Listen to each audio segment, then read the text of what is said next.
Okay, hello everyone, and welcome to today's University Business Web Seminar. It's great to have you all with us. My name is Kurt Isidurley. I'm the Web Seminar Editor here at UB, and I'll be your moderator. The title of our event, as you see here, is Driving Enrollment Growth with a Cloud-Based SIS, and is being brought to you through the generous support of our sponsor for today, Enrollment. First off, as members of our audience are still coming in here, a bit of background about our topic and what we'll be learning about here today. Colleges and universities are under pressure to do more with less, of course, with some seeking to grow enrollment and revenues while maintaining or even reducing administrative overhead. This can be particularly challenging for smaller institutions which may lack the resources and knowledge base of larger universities.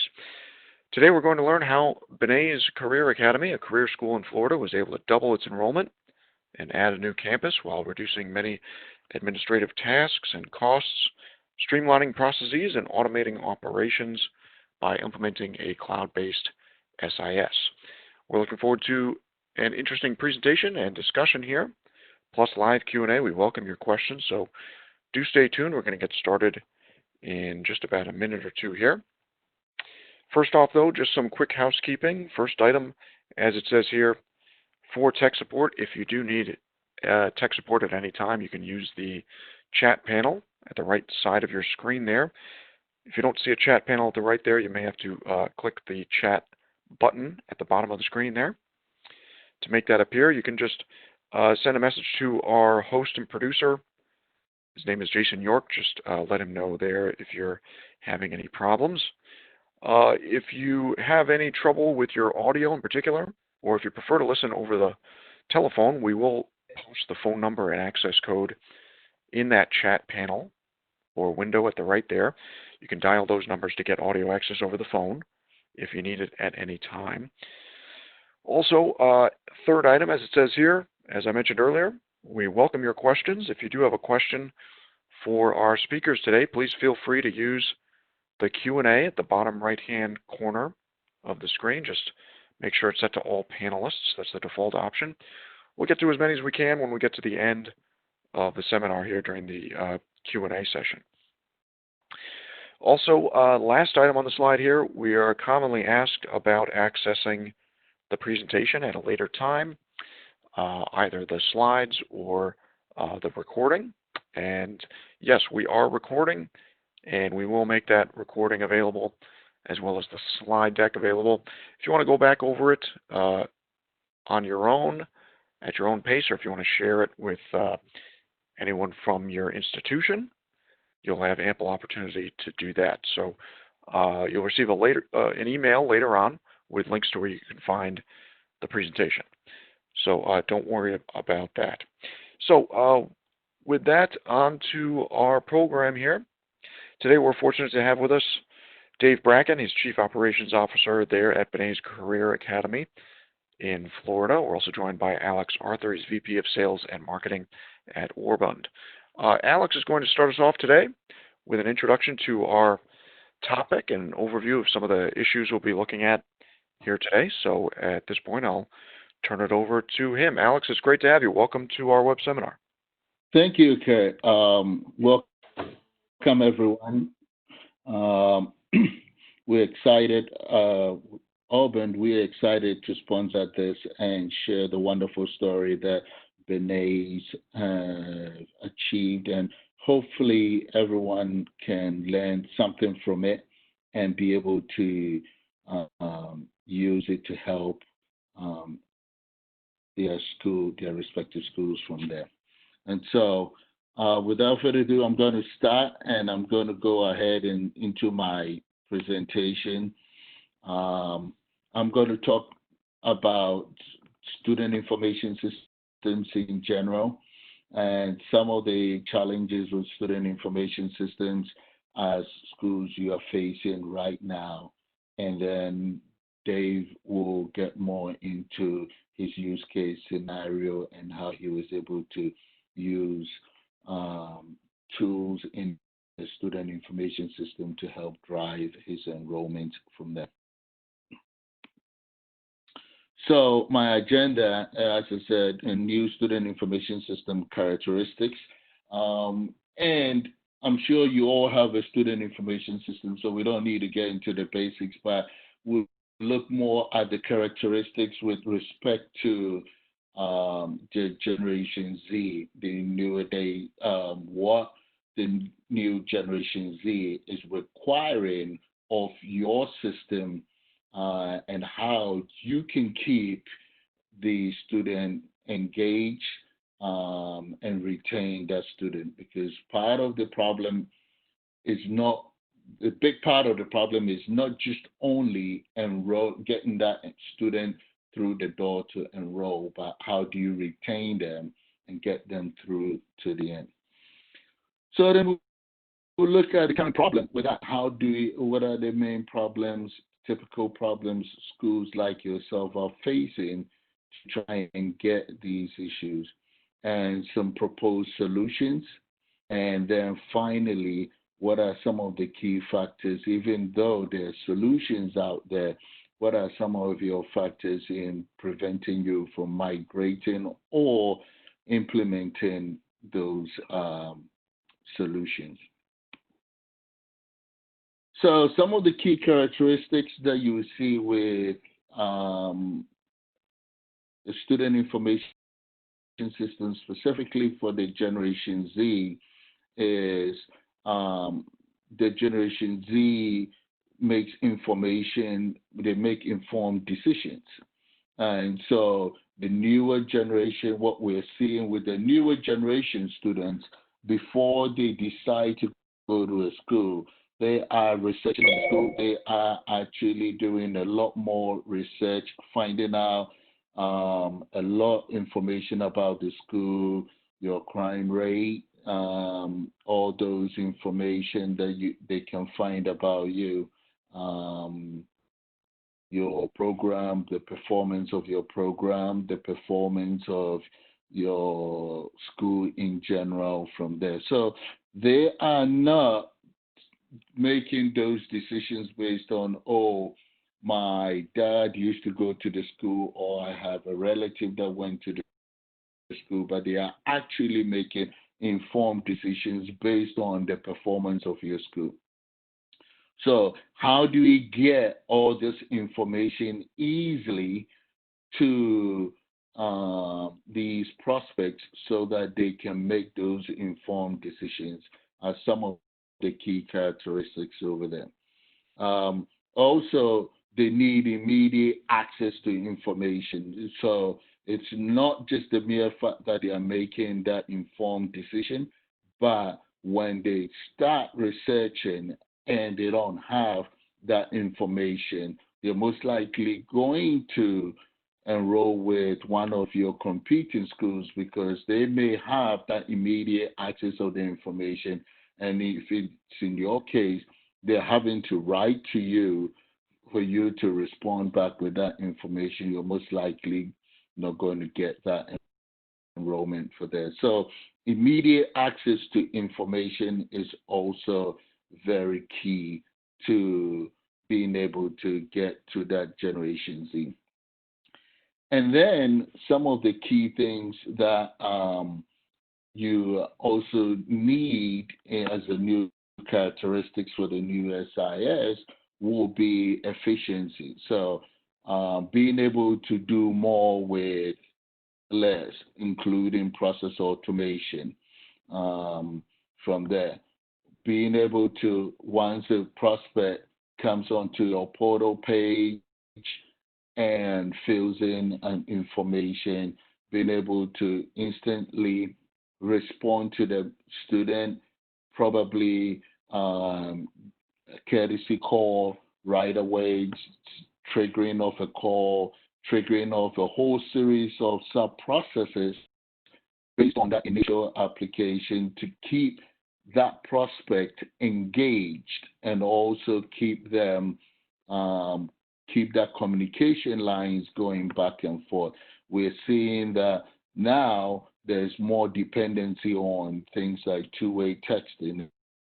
And so as soon as that interest is generated, being able to instantly generate some message and start that two-way conversation just on text messaging is one of those advantages that would help you as well from them.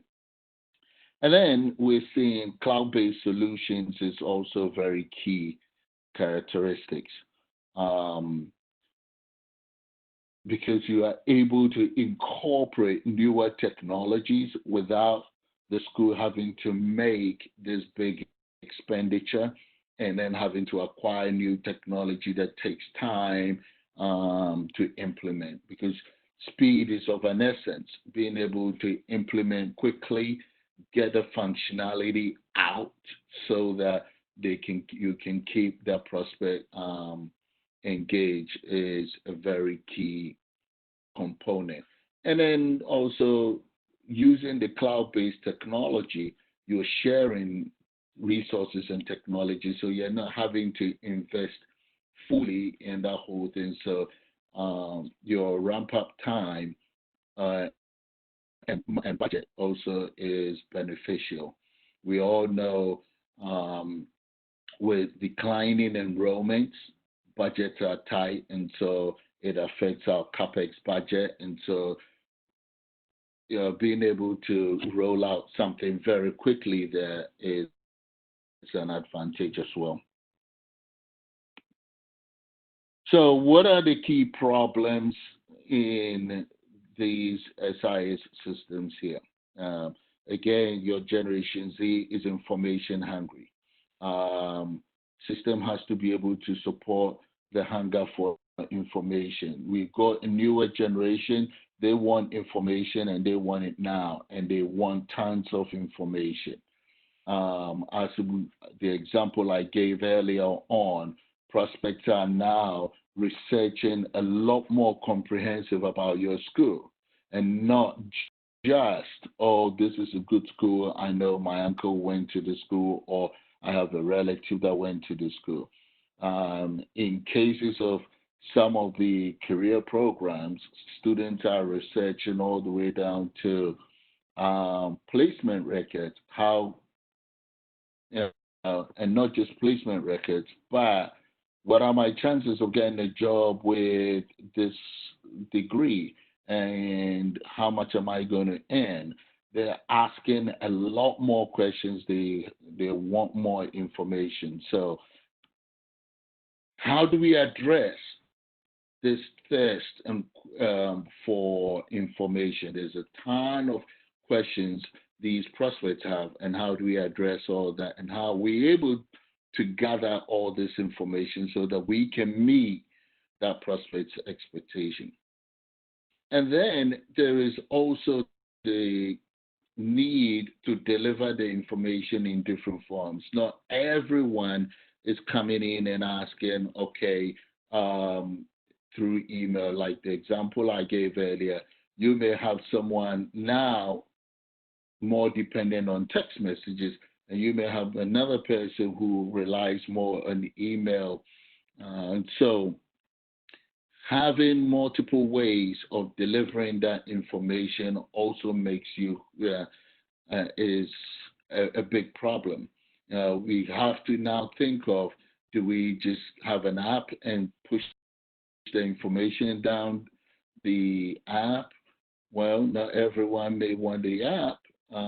Some may want an email. Some may want, as I said, text messaging. Some may want it going online, Google, or researching from there. So we got different characteristics of users, and how do we feed each of these constituents with that hunger of information they are asking for.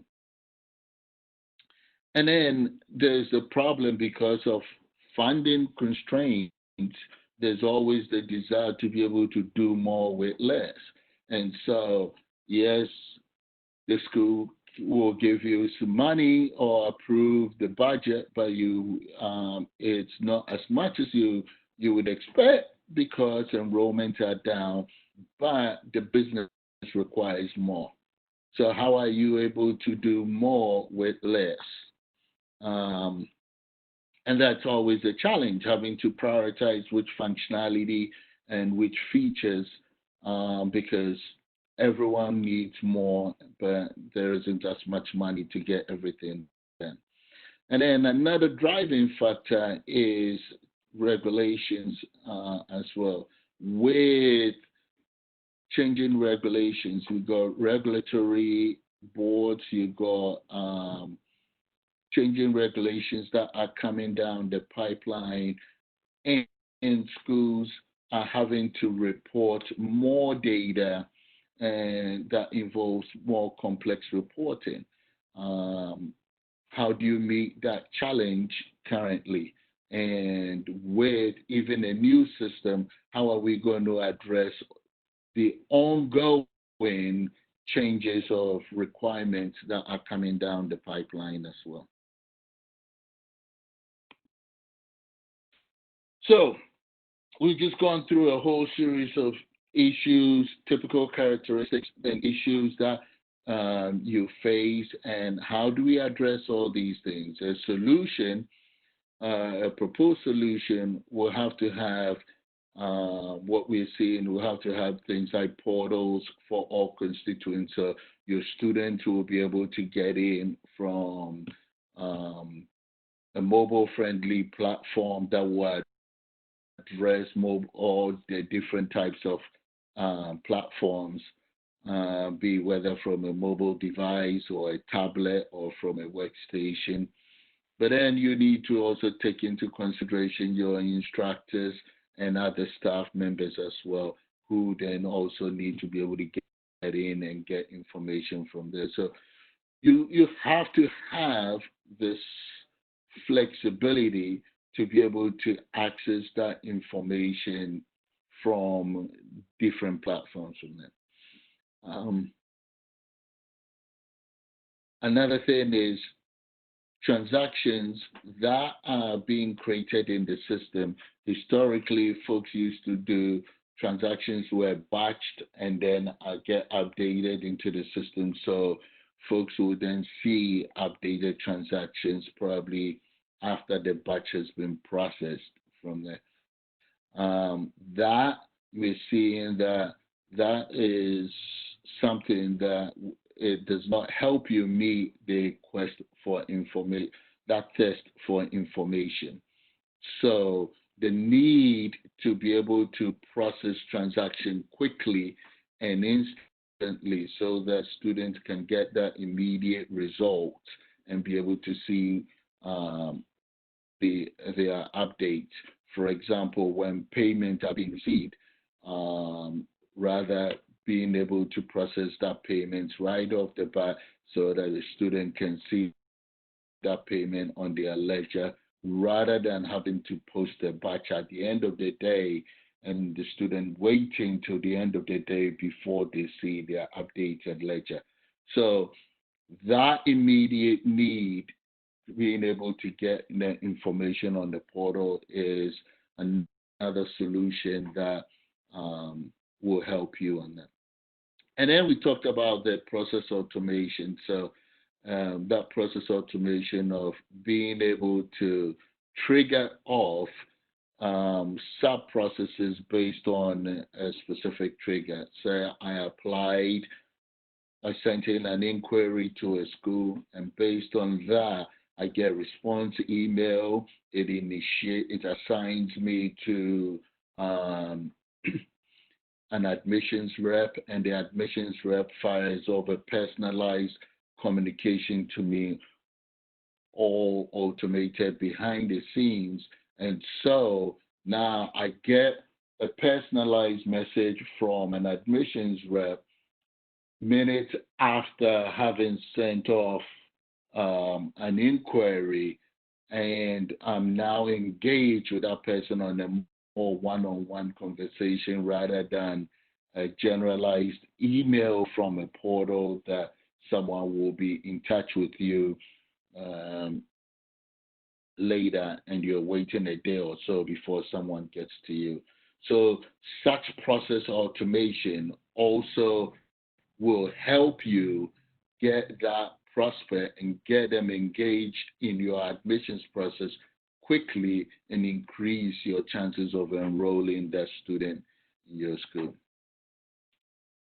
You also have constituents need different means of getting the information. And so we talked about the portals, but now you're looking at portals, or we talked about apps, or Alexa, or Siri. And so there's so many different platforms right now, and taking advantage of those platforms and the system that integrates into all these platforms will help. And so imagine if a prospect was to basically, or a student was to sit there and get up first in the morning and ask Alexa, what is my schedule for today? Or Alexa, how much do I owe the school today? And be able to initiate that whole conversation and process without having to do that. That increases your rate of retention on that. The student is continuously engaged compared to having to get up, go log on to a portal, and do all those transactions and everything from there. So we have to think out of the box and start thinking of different platforms where we can keep that student or that prospect engaged from there. And then effective communication tools to engage the student in is another one where now we're seeing some schools are actually using video in text messages, and so they are able to engage in two-way texting or using short videos and pushing them down in the form of a text message that goes straight to the student, the prospect, or the student's mobile device, and they are watching the video instead of reading pages of materials of information from there. So these are also these tools help you get that student engaged, the prospect engaged, and increase your chances of retaining the student or enrolling the student into your school from there. Now, so you've got some high-level ideas about some stuff that the solution is about, and what kind of characteristics that you would need your student information system to have so that you can actually successfully enroll more students, take on more, and be able to do more with less. Now, with all that said, what are some of our key factors that is affecting us from making this happen? Everything that we talked about now, being able to do integration with platforms like Alexa or Siri or any of those, deploying videos through text messaging from them. The first one, obviously, is budget. With declining enrollment, these things is obviously an implementation cost associated with it. And with declining enrollment, budgets are getting tightened up. And a lot of the times, the first place where the budget gets tightened up on is your CapEx, your capital expenditure. So your implementation cost now becomes a challenge in trying to get that approved from them. And so you have to look at different ways and work with providers who can then work on different ways for you to get around that implementation cost. Things like putting in installment payments so you can probably spread that a little bit more over a certain period of time. And then another thing that affects your budget is ongoing training. A lot of the times you have systems that you put in place is great. We start off initially, we implement people, it's up and running, but we do know your processes is going to evolve as an organization. We're going to get new personnel on board. So how do we get that on continuous cycle of you getting updated, getting training, getting refreshed, reviewing your processes, and making sure you're making the most and getting the most out of the system from there. So those are things that you will need to take into consideration for your budget when you are budgeting for a new system, and they affect your decision. So how do we address that from there, and apart from how do we address it, ways to get around that. And then another big factor for migration is change management. Even when you have money to implement everything, um, the whole process of bringing change is always a challenge. People don't like change. Um, Users are always resistant to change. So, how do we manage that change? How do we get them to buy in on that? A lot of the times, some of the things we've seen that work very well is you form a steering committee where you bring users, stakeholders from each department into the steering committee, and they feel as if they are part of the decision making process. So now it's not a case of the decision is being made and being pushed down them, but they are part of the decision making process. Yes, sometimes it prolongs the process a little bit, but at least it helps you with the buy-in. And each department feels they have a stake in it because they have a representative sitting around the table for their best interest as well from them. So change management is one that you have to take into consideration and work and look a lot more into that and be able to manage that properly to help you with your implementation from there. And then data conversion is a big one as well. Um, it's always a challenge moving from one system to the other. And so when you get into the whole data conversion process, how do we manage that data conversion process? Are you just going to convert the minimum data that you need to convert and leave your legacy system intact and use that as a reference, or are you going to convert everything? These are questions you have to um, look into. Data conversion is always tedious. The more data you convert, the more you have to validate. And no one likes doing the validation because it's tedious, painful work, but has to be done. So that drives that decision of are you just going to do a few years, the minimum regulatory required amount of years, or are you just going to convert everything from there? These are factors that you will have to think about because it could easily affect your migration and your migration budget as well from there.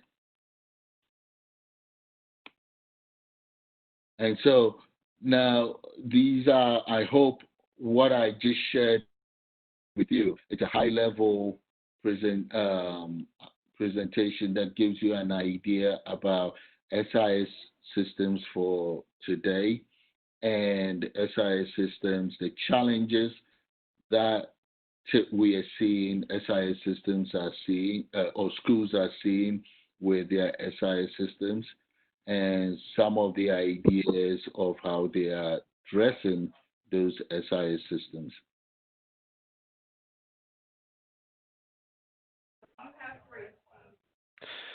Okay, great. Thank you so much, Alex. We're going to turn it over to Dave Brecken here from Benet's Career Academy.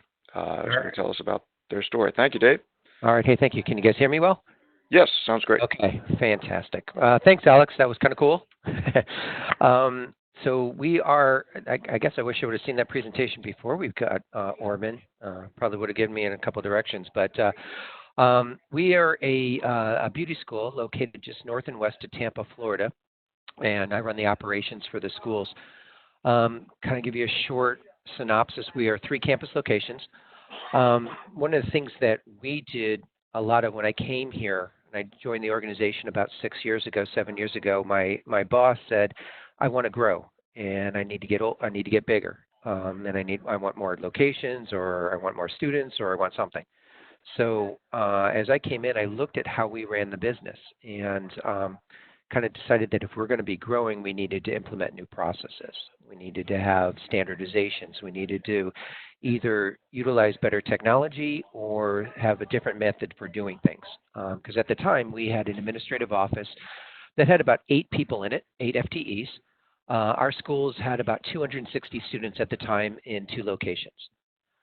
Everything was extremely manual. Everything was super paper intensive. In order for anyone to enroll in the second campus, they had to come to the main campus location. Financial aid was in one location. It was just a real mess. And if we were going to be doubling our population, I did not want to increase headcount. So some of the characteristics or things that we use in our school, just kind of level set a little bit, is each one of our students, we don't do paper textbooks. We use Milady's Mind Tap, which is an online version of a cosmetology or a massage or in our niche of our textbook line. So we don't give paper textbooks. We also don't do paper testing. Everything's electronic. In our world, the most important test a student's going to take in their career is their state license board. And in 48 states, I believe, maybe 49, they all go to Pearson testing centers, or they take those tests online. So we didn't want the first time our cosmetology students or our students to take a test was not in front of a computer screen for the very first time. So we wanted them to be practiced it with it. So we very early wanted to utilize electronics and a little different twist to how we ran our industry. In cosmetology or hours-based worlds, we have to do time clocks. So we have to do a biometric read of every time a student walks in the door, either walks into the building or walks into a classroom. We have to record their time because we're not a semester school. We're hours-based, so we have to record the attendance and the progress of the students through. Because we are a cosmetology school, we have a student clinic, which is open to the public that can come in to any of our 3 locations, kind of like a beauty spa or a beauty salon or a massage location. But our students are working on live clients, so we had to integrate a salon management capabilities into our world. So a point of sale that collected cash and receipts from the clients. As an added bonus, we used it to also track graduation requirements for our students and automatically map those back into our systems. And then my background comes from document management in the banking industry. So for me, I looked at our paper-intensive process and shuddered. We've been in business for 35 years, and in that time, I don't think anyone threw away any paper. They all threw them in folders, put the folders in boxes, put the boxes in a trailer, and put the trailer behind our building. And that trailer caught a leak, and in Florida, water, heat, and darkness equals mold. And so we ended up having to scan about 215,000 documents, and they needed to go somewhere. So all this was going on about the same time as we were looking at growing our business. And so we kind of looked at our student information system, much like most anyone is right now. You take a look at what you have, and can what I have work? And so what we did was we had a nice little SIS system that helped us track grades and attendance. But when I looked at everything it took to run my business, they were all things that were on top of the student information system, or they were outside of it. They were, point of sale, doing transcripts, managing the documents, the enrollment process, like Alex was talking about, the appointments, messaging my students, letting them know that there's school's canceled for the day, or there's a hurricane that's coming through. In Florida, we have hurricane days. We don't have snow days. but we do have her. Yeah, so notifying our students about that. Our accounting packages, accreditation, our accreditation reporting, collecting that information, placement and licensure. So all of these things that we did in our business office all were above and beyond and outside of our student information system. Some of them were yellow Post-it notes. Some of them were third-party programs. Some of them were spreadsheets. Some of them were things that Betty just knew how to do. We had a gal out here, Betty, who worked in the school for 22 years, and she knew everything. She was the nag. She was the one that said it's time to run reports. It was the time to do this. It's time to do that. And it was all great and fine until Betty went to Disney World and got hit by a bus. She's fine. She broke her leg, though. And so she was gone for 6 weeks. And so in that 6 weeks' time, we sat here looking at each other going, all right, what are we supposed to do? How are we supposed to do it? We didn't have it recorded in a system. We didn't have it, our processes recorded correctly. We didn't have a SIS that helped us take over.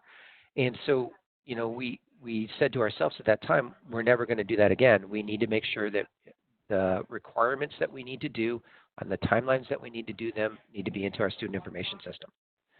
So our goal was to take all of this stuff that we did that were all third parties, that were all, kludged together, and look for a solution set that gave us the capability of running everything from A to Z. And so we looked at our niche and we looked at our industry, and probably everyone had about 80% of what we were looking for. And then we went and we looked at horizontal solutions, things that were not built for the cosmetology space, but were designed for regular horizontal schools, career schools. And we found Orban. And what we loved about them was the ability to do everything from the beginning to the end of the process all in one system. And the openness that we saw of being able to integrate other technologies into the Orban system. Cloud-based, that's a big requirement these days. We're hosted on the Amazon cloud servers. So for my SOC compliance or my accreditation compliance, my security levels, we're all managed. We're able to get certifications from Orban about being on Amazon. But it also gave us what I understand was level setting, meaning if I had some spikes in activity, the servers automatically switch off or do some kind of smarts in the background. But instead of dragging down, things speed up for us. So I hear from my Orban guys later that, either they had to bring in another server or it automatically triggered something. But for me, I didn't care. It just gave me the ability to respond to spikes in either my students or my staff or my environment. I'm flipping through this kind of quick, so I imagine if there's questions or whatever, Kurt or Alex, I'm sure there's a forum for asking questions. So please feel free to interrupt me if we need to. But what we ended up doing was we wanted a system that ran from A to Z. So admissions come off of our website. So when our students are prospects, either, like most schools, we want to get as many prospects as possible through the door. I wanted to remove the hurdle. So if a prospect fills out I'm interested in going to school form, it actually comes into Orban. It determines based on the campus location which admissions officer it is or which admissions officer is working that particular day. Automatically notifies them via email as well as through the portal, giving them all the information about the prospect where they can call up and follow up on that prospect. Now, that's the dream. The reality is prospects wake up at 3 o'clock in the morning and they decide that that moment in time they need to know everything about the school because it's right here, right now, and Generation Z or whatever Alex was talking about, they need to know right then and there. So at 3 o'clock in the morning, we get a notification or an email that comes in and says, Johnny is interested in going to school. So our Orban system, we have an automatic response built into it. So about 30 seconds after that lands, Johnny gets an email back saying, thank you very much. Here's our website. Here's more information. Here's, what curriculum looks like. Here's, our standard packages, and someone will be in touch with you right away. We have not implemented online chat into our world. I can't imagine doing an online chat at 3 o'clock in the morning. So we still have a little bit of restraints that we do follow. So, but the automated emails go out, and then in the real world, what happens to us sometimes is that admissions officer either is busy, out of town, doesn't pay attention or never follows up or leaves a message and whatever. We built workflow rules within our Orban system where we'll automatically do drip marketing. So 3 days without a response follows a message. 7 days without a response, they get another message. 14 days, they get another message. And we continue it until either they ask us to drop or we run out of time to send it to them. But pretty much we continuously use the system to automate these notifications that go out to the students. Now, once they're ready for enrollment and they come into the campus, they do their tours, they're ready for enrollment, they sit in front of my admissions officer and we hand them a Chromebook computer, just like we give to our students and say, this is what the curriculum is going to look like. But also, if you click right here, here's your enrollment agreement. Here's your information about the school. But it actually populates it and they sign their enrollment agreements electronically. You remember what I said about our paper world, how we got rid of all the paper. So I did not want to increase paper in our world anymore. So everything is electronic from the enrollment all the way through to the graduation ceremony. So tying in the admissions process brings the students into my SIS system. Find out what program they're interested in, their start dates, their tuition, everything that's associated with that student is all now within the Orban system. We built or tied a point of sale. So remember I talked about my student clinic.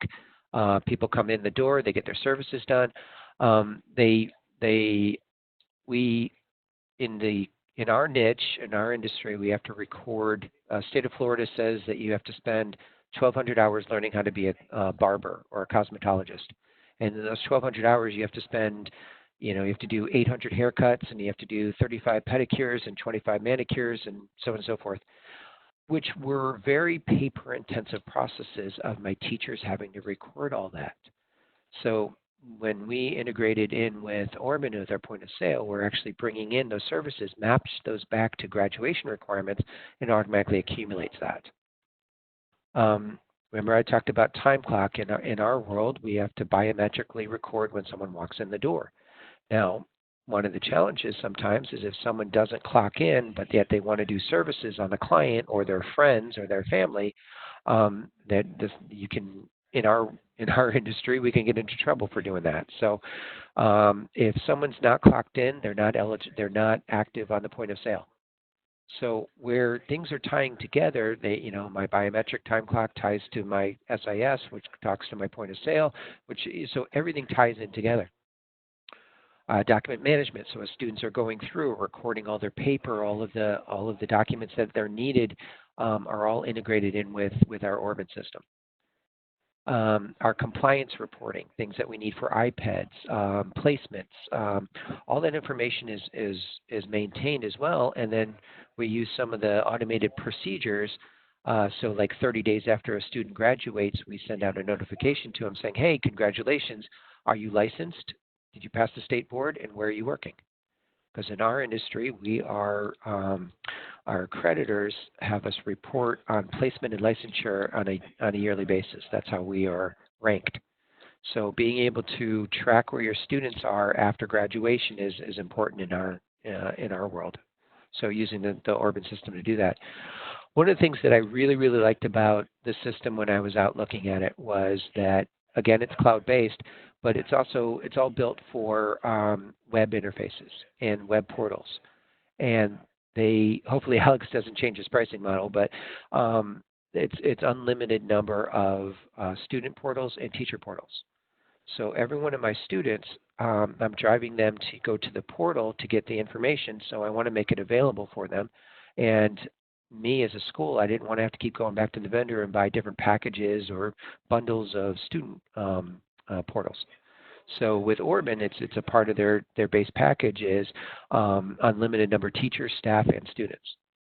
So my teachers, they see through their portal all their rosters. That's where they do their attendance. They record their services for the students, and the students are able to see on their portal their grades, their attendance, their requirements, and accounts. I think I go into a little bit more detail later, but and then as well as our financial integration. We use third-party processors for doing our financial aid. We don't do it in-house. We're a smaller school, so we don't have enough capacity for an in-house full financial department, so we use a third-party processor. So with Orban, we actually communicate with them automatically, updating their information on a nightly basis, and it kind of eliminated about 2/3 of my financial aid officer's time. So all of these steps are all designed to help automate and increase the efficiency of A, my staff, B, my instructors, and then the usability of the system by my students. So for my staff, you know, I think there was a question before, or Alex had asked me before, what my FTEs were before. We had 8 FTEs out of my business office when we were at 2 schools. When we went to the 3rd school, we integrated the Orban system in at the same time. We put in the 3rd campus. We doubled our school population, and we actually reduced our head count in our business office by, it started off with 4 FTEs, and through attrition and over time, it ended up dropping it down to, we have 2 FTEs now in the business office. Everything else is electronic. Where that came from, where the efficiencies came from. With this IDC report, Google is pretty good because you can do a research and find out, hey, help me build my ROI on my system that I bought 4 years ago. But really, it's being able to put numbers around it. That typically we're spending about 20% of their time filing paperwork. We had 23 filing cabinets in a 40 by 20 space behind us. There was paper for 30 years. I mean, when they were looking for documents, they were looking through drawer and drawer and drawer and drawer and drawer. And if they weren't there, they had to go back to the trailer, and it was just a mess. And so by moving to the electronic document system, I was able to teach even the most ardent anti-computer people the ability to go and look up where to find their files and where to find their information. Alex talked about a little bit of the challenge of conversion. People are resistant to change. And I could tell you I had the same thing. I have my original owner of the school is 82 years old, and she still works here in my admissions office. And she was used to the paper. And she would go to the filing cabinet and pull the paper out of the filing cabinet and put stuff in there even after we told her not to. We locked it. She unlocked it or had someone unlock it for her and put it in there again. So on a weekend, we went with a hand truck and removed all the filing cabinets from the business office and said, if you need the paper, ask this person. And we assigned her a millennial who basically looked up records for her and showed her how to do it. And over time, she saw how easy it was, and eventually she started doing things herself. So, I can't tell you she was an early adopter. I can't tell you she was an early innovator. She was one of the laggards or even later. But 3 years later now, she doesn't have paper on her desk. So it's being able to utilize the efficiencies of the document retrieval, being able to import the lead information. How it comes off of our websites. We're not rekeying data. That's usually one of the nightmares I always had was rekeying errors. You get through everything so far, and then someone fat keys a thing, and you got the wrong Social Security number. So being able to import information as opposed to rekeying it is pretty important on that side. With the Orban system, we're able to import our ICER files, which what that does is it allows us to build our prospect pool from the ICER records, and it also allows us to build the demographic information needed for IPEDS based on the ICER files that come in. So we're populating data that data fields that we need for our compliance reports based on the ICER stuff, as well as if students get flagged for verification, then through the portal they get a notification saying, hey, you're flagged. Please fill out this missing information. If they don't do it in a certain amount of time, workflow NAG says, hey, you haven't filled it yet. It escalates it to financial aid officer, escalates it to the teacher. So there's an awful lot of technology that's used to replace Betty's nagging, 3 or 4 years later. So like an example of our document management. So this is a picture of the portal. Tied into the student level is the student record is actually, we replicated our file structures. So in our enrollment folder, it was the required documents. And if if any of these required documents are missing, there's a report that I see, there's a report that's sent to the admissions office, and there's a report that's sent to the student's teacher saying they're missing this information. So it's not only just collecting it, but collecting it and then doing something with it, or notifying someone that it's missing. You know, I always talk about looking for a document in 200,000 documents. It's almost like looking for a needle in a pile of needles. So you're really looking for something specific, and odds are that's the one document that your auditors were also looking for.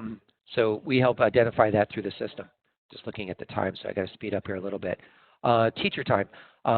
We analyze that our teachers are spending about 3.5 hours doing paperwork a week, grading papers, taking attendance, communication to the students. So using online testing, we're automatically grading those. Using online practical evaluations, which in our school is someone has to watch someone do a service, or have someone watch someone do a skill set. So we record those and grade those electronically through the portal, as well as the teachers can communicate to their students electronically through the portal and vice versa. So an example on the teacher portal, they can see all of their students. Now in my school, attendance is very important. In all hours-based schools, that's your revenue, is butts in the seat. So if someone is not here that day, we actually require our teachers to reach out and contact them and find out why. It does two things. Number one, it helps identify that the student knows that someone's looking out for them, or noticing that they're not there that day. And number two, it helps us to record their history. So if a student comes in later and says, "Hey, how come my attendance is so low?" We can bring up the record and say, "It looks like Grandma passed away 3 times this last year. So good luck." You know, I guess the good news is that she's not going to pass away again, so you'll be able to do well at the end of the year. But you know, it's identifying when students are not at school and why.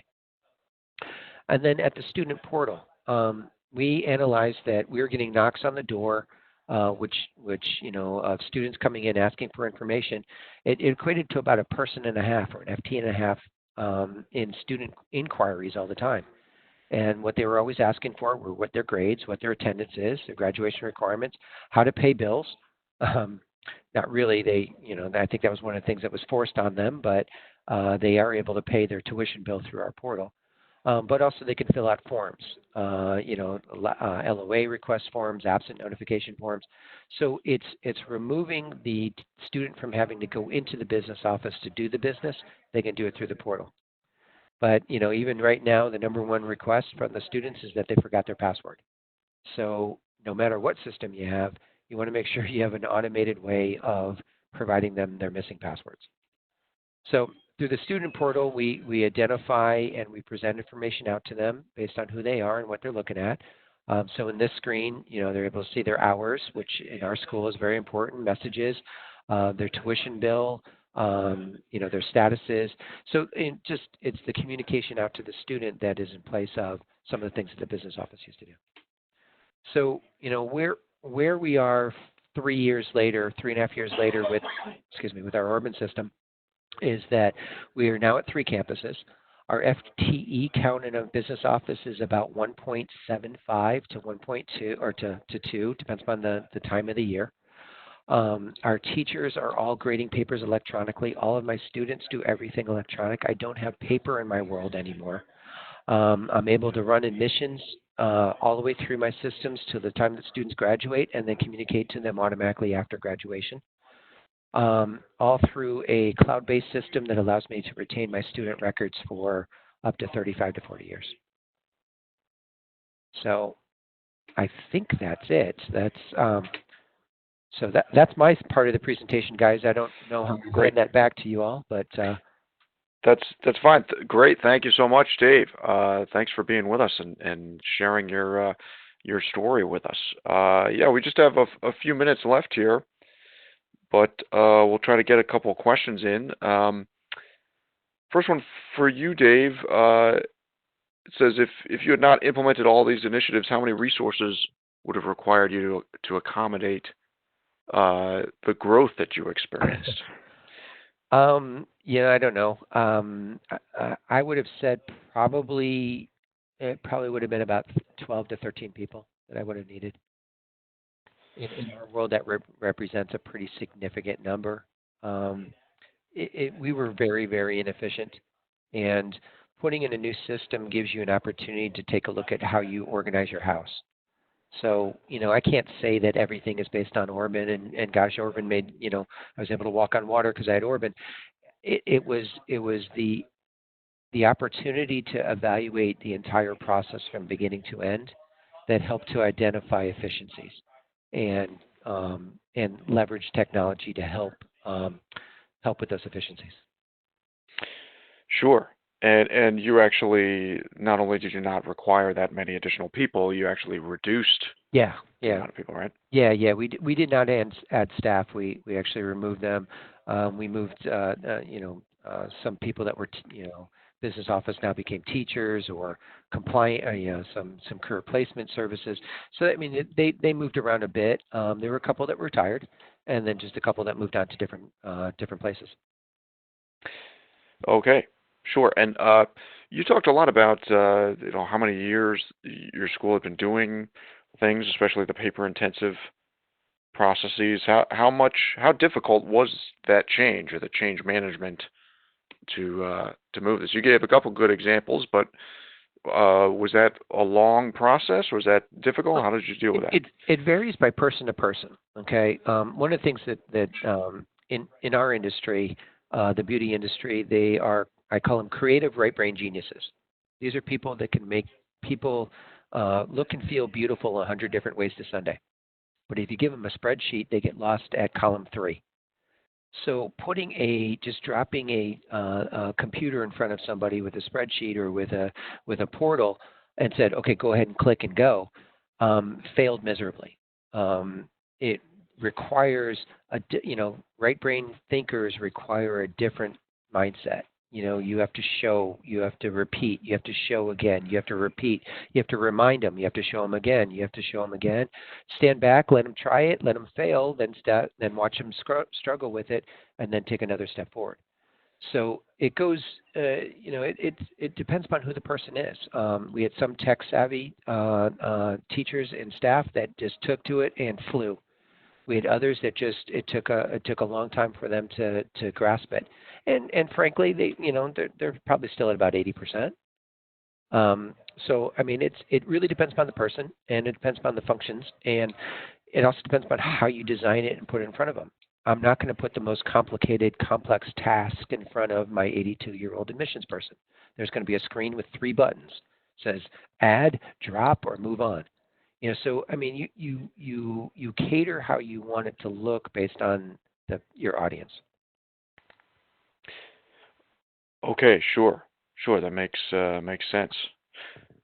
All right, great. Well, we're just about at the top of the hour here, and I just want to be respectful of everybody's time and wrap things up. On behalf of everyone here at University Business, I'd like to thank our speakers, Dave Bracken and Alex Arthur. Thank you both so much for being with us and sharing your time and expertise with us.